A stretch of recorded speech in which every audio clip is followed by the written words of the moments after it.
बिस्मिल्लाहिर्रहमानिर्रहीम। अस्सलाम वालेकुम नाज़रीन, आप यूट्यूब चैनल देख रहे हैं। मैं इमरान खान हूं। सबसे पहले जो अहम खबरें हैं, इनमें सुहेल अफरीदी ने असेंबली के फ्लोर पे खड़े होकर वही बातें की हैं और कुछ मजीद बातें भी की हैं। यानी सुहेल अफरीदी को ये जो मौका दिया एस्टेब्लिशमेंट ने, बंद कमरों के फैसलों में गलतियां हो जाती हैं अक्सर, क्योंकि आप चंद लोगों की जो अक्ल और दानिश है वो पूरी कौम के शऊर का मुकाबला नहीं कर सकती। अवाम का शऊर किसी और लेवल का होता है। चंद लोग कभी भी दुरुस्त फैसला नहीं करते, उनके मफादात उनके सामने आ जाते हैं। इसी तरह हुआ जब बंद कमरों में फैसले किए गए और पहले एक ऑपरेशन का आगाज किया गया, उसके लिए जिद की गई, उसके लिए माहौल बनाया गया, और जब ऑपरेशन शुरू करने के लिए लोगों को जबरदस्ती इनखला करने के लिए मजबूर किया गया, तो उसके बाद जो मनाजिर आए पूरी दुनिया ने देखे, ये उन मनाजिर से डर गए और डर गए, उन्होंने फौरी तौर पर उसको डिसोन कर दिया। अब सबूत सारे ग्राउंड पे पड़े हुए हैं और ये कह रहे हैं जनाब हम इसके अंदर शामिल नहीं है। तो सुहेल अफरीदी ने इस मौके को जाया नहीं किया। एक पॉलिटिकल वर्कर को इतनी बड़ी ज्यादती के बाद, अगर एस्टेब्लिशमेंट इतनी बड़ी ज्यादती कर रही है और पॉलिटिकल वर्कर को उसके सबूत मिल जाए, वो अगर आपको छोड़ दे उस वक्त, तो फिर उससे ज्यादा बेवकूफ कोई नहीं होगा। तो मुझे नहीं लगता कि सुहेल अफरीदी या उनके साथी ये मौका जाया करेंगे। सुहेल अफरीदी ने असेंबली को एक बार फिर बताया कि खैबर पख्तूनख्वा में दहशतगर्द लाए गए हैं, ये आए नहीं है। हमने मना किया, लंदन प्लान के तहत रजीम तब्दील किया गया। हमने इन्हें बताया था कि पख्तूनों का सर का सौदा किया जा रहा है।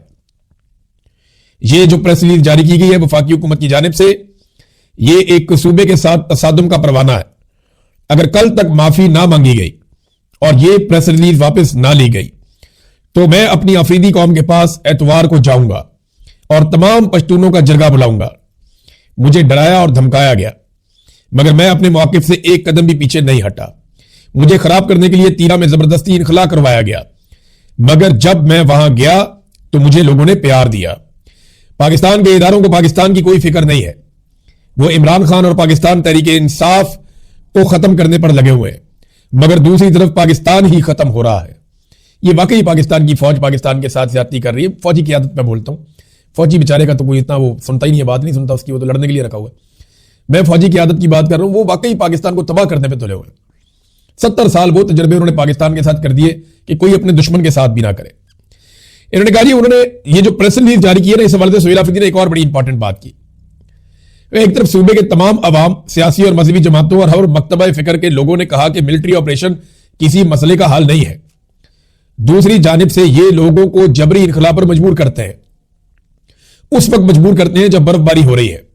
मैं चीखता रहा, चिल्लाता रहा कि इस वक्त जहां आप फौजी ऑपरेशन करने जा रहे हैं, वहां पर जानवर भी जिंदा नहीं रह सकते।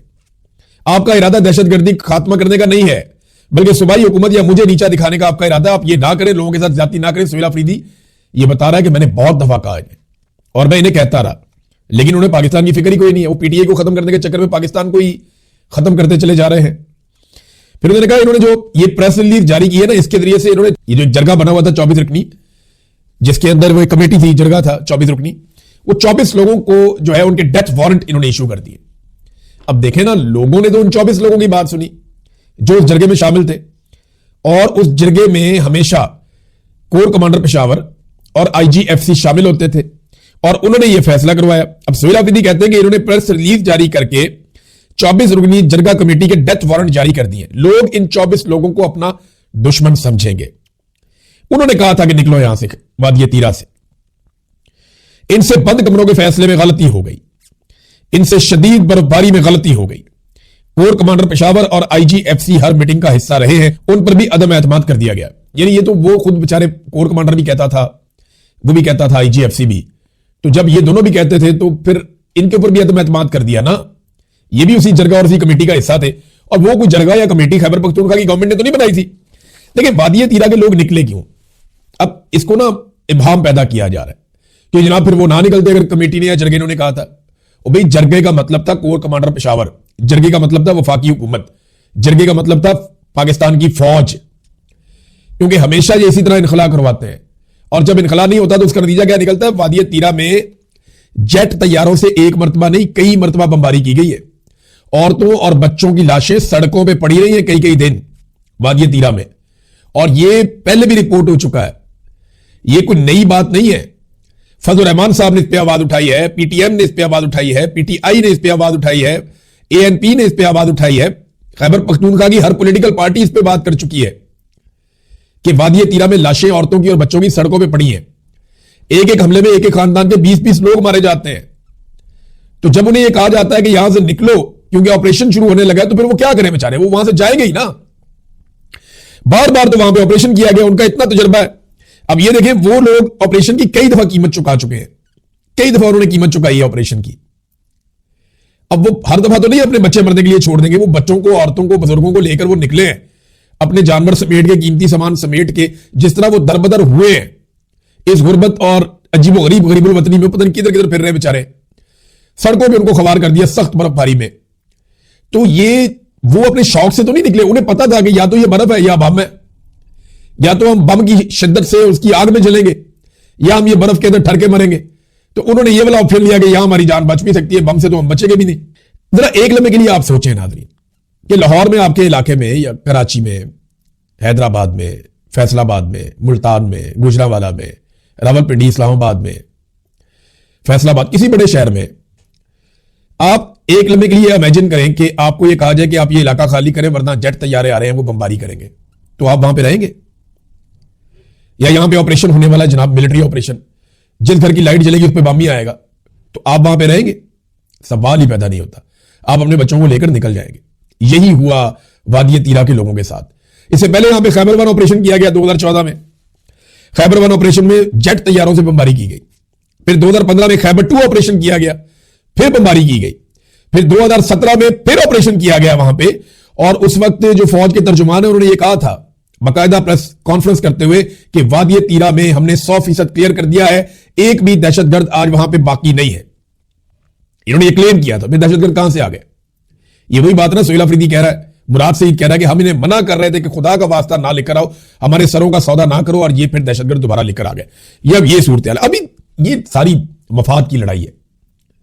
अगर मफाद की लड़ाई ना होती तो दहशतगर्दी खत्म करने के बाद क्या जनरल बाजवा, जनरल नदीम अंजुम और जनरल फैज हमीद ये दहशतगर्दों को वापस लेकर आते? मफाद की लड़ाई ना, जब दिल करता है ले आते हैं, फिर उनसे लड़ते हैं, फिर वापस भेज देते हैं, फिर दिल करता है फिर ले आते हैं, फिर उनसे लड़ते हैं, फिर वापस भेज देते हैं, फिर कभी उन्हें अच्छा कहते हैं, कभी उन्हें बुरा कहते हैं। अभी अमेरिका को या मगरब को जरूरत पड़ जाए मुजाहिदीन की, तो ये सारे फितनतुल खवारिज अल हिंदुस्तान, या ये सारे जो जिनको टीटीपी कहते हैं या दहशतगर्द कहते हैं, कुछ भी आप कहते रहे, ये सारे दोबारा मुजाहिदीन बन जाएंगे। ये जर्नैल इनके सरों पे दोबारा पगड़ियां रखेंगे, इनके गलों में हार डालेंगे, जैसे माजी में डाले हैं। हमारे जर्नैलों ने दहशतगर्दों के गले में हार डाले हैं, एक दफा नहीं कई दफा डाले हैं, और फिर उनके साथ लड़ाइयां भी की हैं। तो अभी अगर उन्हें जरूरत पड़ जाए एक मरतबा फिर मगरिब को, तो ये फिर मुजाहिदीन हो जाएंगे। ये तो पाकिस्तान का गुट तालिबान बैठ तालिबान चलता रहता है, कोई नई बात तो नहीं है। ये तो हम हमेशा से कर रहे हैं और होता हुआ देख भी रहे हैं। अब नाज़रीन, फजलुर रहमान साहब हर ऐसे मौके पर जहां पे खड़ा होना होता है वहां गायब हो जाते हैं। इससे पहले खड़े होने का वक्त है, फजलुर रहमान साहब थाईलैंड निकल गए, बांग्लादेश निकल गए, थाईलैंड निकल गए। अब खड़े होने का वक्त है तो फजलुर रहमान साहब साउथ अफ्रीका निकल गए। सारी जिंदगी इस सियासतदान ने मदद कार्ड इस्तेमाल किया, यहूदी कार्ड इस्तेमाल किया, इसराइल कार्ड इस्तेमाल किया, अमेरिका कार्ड इस्तेमाल किया, और पता नहीं कौन कौन सा मजहबी कार्ड इस शख्स ने सारी जिंदगी इस्तेमाल किया। आज खड़े होने का वक्त आया, साउथ अफ्रीका की फ्लाइट पकड़ी, हो गया। यह जनाब फजलुर रहमान साहब और उनकी टोटल सियासत पड़ी है।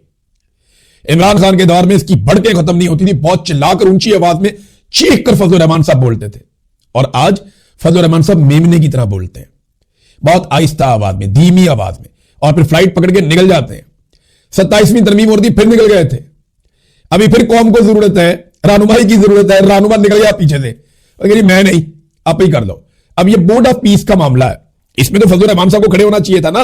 सारी जिंदगी कौम को इन्होंने कश्मीर का और फलस्तीन का चूरन बेचा। मैं ये नहीं कह रहा कि ये भी रोक लेंगे या कुछ कर लेंगे, लेकिन पैरों पे तो खड़े हो जाओ। सारी जिंदगी कौम को जिस चीज के लिए तैयार किया, जब वक्त आया तो खुद निकल गए चुप करके, नीवे नीवे होके। हाँ, मुझे ये पता है कि ये वापस आएंगे, 8 फरवरी पे एहतजाज करेंगे, उसके बाद इनको हल्की फुल्की ढोलकी बजाने की इजाजत दी जाएगी कि आप फलस्तीन के लिए एहतजाज कर लें, थोड़ा सा आप गजा के लिए कर लें, थोड़ा सा ये कर लें, थोड़ा वो कर लें, ये करेंगे ही। लेकिन ये एक लिमिट से आगे कभी नहीं जाएंगे, क्योंकि ये शुरू दिन से एस्टेब्लिशमेंट के साथ हमेशा सहूलतकार के तौर पे मौजूद रहे हैं। चंद बयानियां और शख्सियात ऐसी हैं जो बहुत बुरी तरह पिट गई हैं नाज़रीन इस दफा। इदारे भी बहुत बुरी तरह डिस्क्रेडिट हो गए, मीडिया बहुत बुरी तरह डिस्क्रेडिट हो गया पाकिस्तान में। अब ये जो बयानिए बहुत बुरी तरह ISPR के जो बयानिए पिटे हैं ना, वो तारीख में कभी ऐसा नहीं हुआ। यानी जिनके ऊपर बड़े बड़े लतीफे और मीम्स बन गए, मैं आपको बताता हूं। नंबर 1, तीरा के लोग आज खुद नकल मकानी कर रहे हैं। क्यों जी? वो पिकनिक मनाने आ गए बाहर। कौन आता है अपना घर छोड़ के? यानी उन्हें ख्वाब आया और वो आज खुद नकल मकानी निकल गए बाहर। ये क्या हुआ? तो पहला तो इनका मज़ाइका खेज बयानिया जो पिट गया बहुत बुरी तरह के तीरा के लोग आज खुद नकल मकानी कर रहे हैं। दूसरा बयानिया जो कर रही है बोर्ड ऑफ पीस के मामले पे हुकूमत कर रही है, हम कुछ नहीं कर रहे।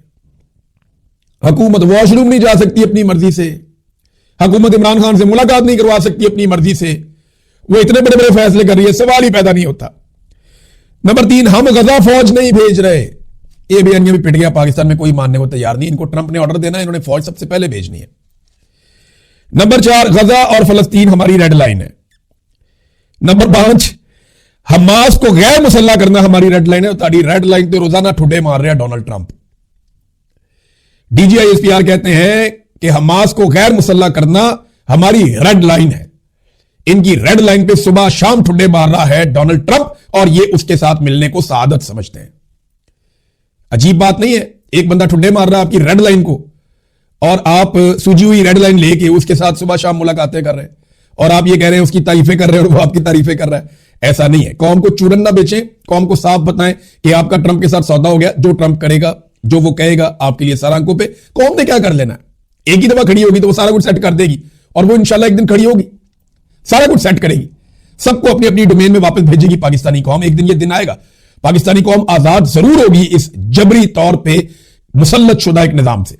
ये पाकिस्तानी कौम आजाद होगी, होना है एक दिन, 100% होना है। लेकिन कब होना है ये नहीं मुझे पता, लेकिन जब तक नहीं होना तब तक आप तो एंजॉय करें, खुलकर कहें हम डोनाल्ड ट्रंप के साथ खड़े, उधर जाके उसके साथ खड़े हो जाते हैं, यहां आके कहते हैं जनाब हमारी ये हेडलाइन है। डोनाल्ड ट्रंप उसी शाम को प्रेस कॉन्फ्रेंस करता है, रेड लाइन पे दे ठुड्डे पे ठुड्डा।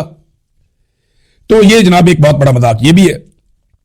फौज का सियासत में कोई किरदार नहीं है, ये तो कमाल किस्म का मजाक है ना, इसमें तो पाकिस्तान में कोई बिलीव ही नहीं करता।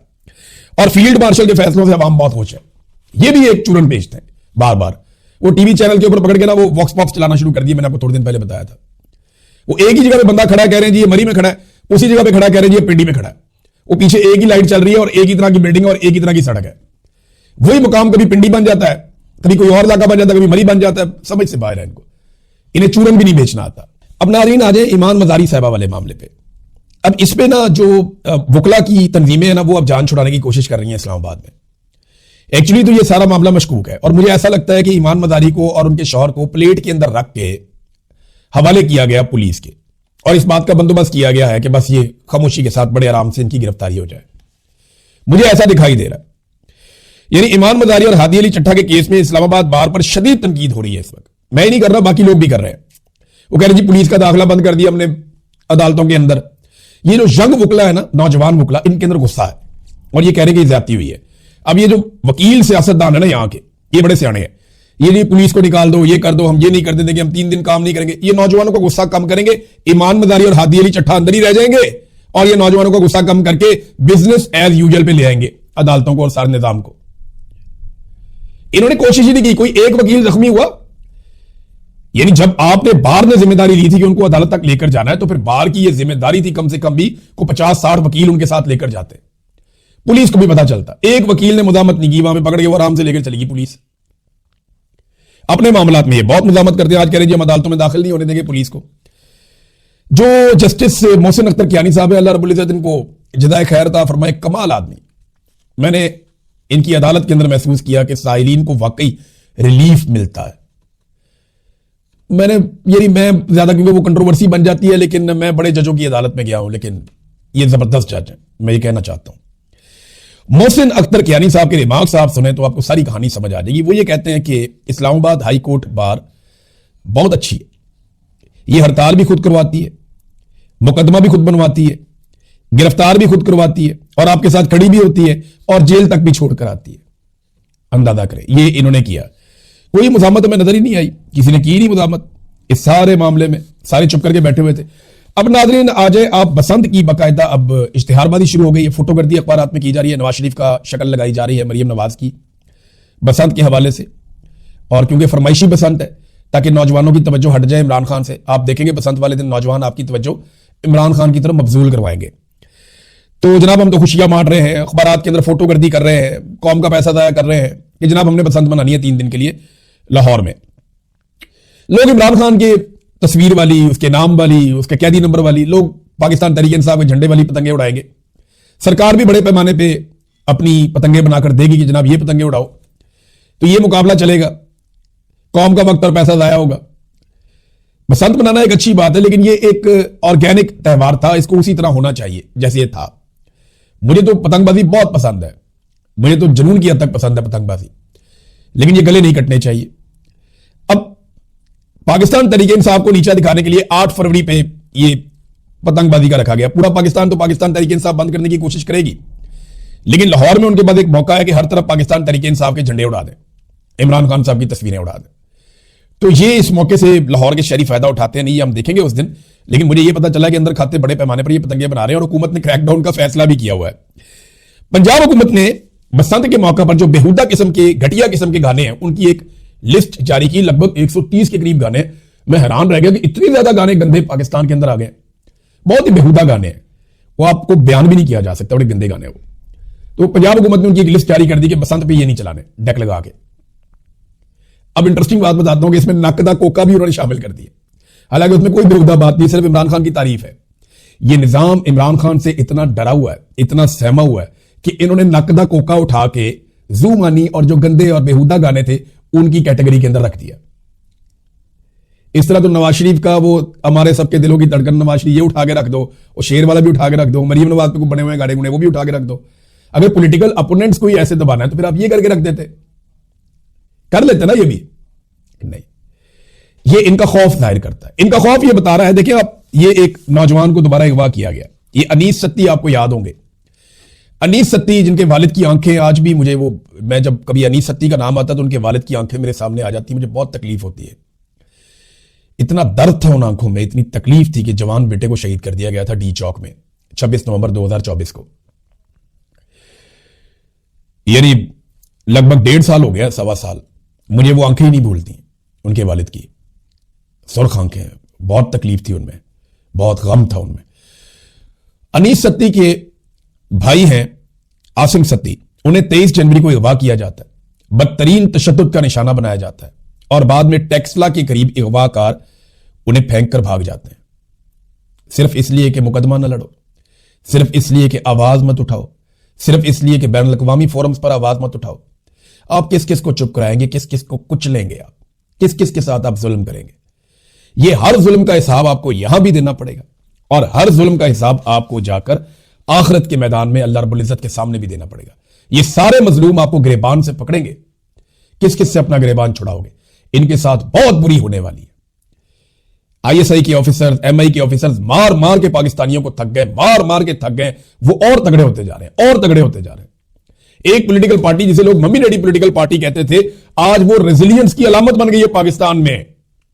और तहरीके लब्बैक जैसी हार्डकोर जमात जो है वो एक दिन के एक पैर में खत्म हो गई, कोई नाम लेना नहीं। तो पता चला जनाब कि कल उनका एक भाई पकड़ा गया, गिरफ्तार हुआ, कोई कुसका ही नहीं, किसी की आवाज ही नहीं आई। इतनी हार्डकोर पॉलिटिकल पार्टी, मजहबी जनूनियत की तरह उनका था, वो खत्म हो गई दिन के एक पैर में। जबकि पाकिस्तान तहरीक इंसाफ पिछले 4 साल में खत्म नहीं हो रही, एक मम्मी डैडी पॉलिटिकल पार्टी को लोहे की पार्टी में कन्वर्ट कर दिया, आयरन बना दिया उसे पकड़ के इन्होंने, और ये पाकिस्तान तहरीक इंसाफ बन गई। अब आप जितना पाकिस्तानियों को मारेंगे, जितना मारेंगे, ये उतने मजबूत होते जाएंगे। ये ट्रेंड हो रहे हैं अपनी उस लड़ाई के लिए जो इन्होंने आपके साथ लड़नी है, और जल्द लड़ेंगे इंशाल्लाह। अब तक के लिए इतनी, अपना ख्याल रखिएगा, अपने चैनल का भी। अल्लाह हाफिज़।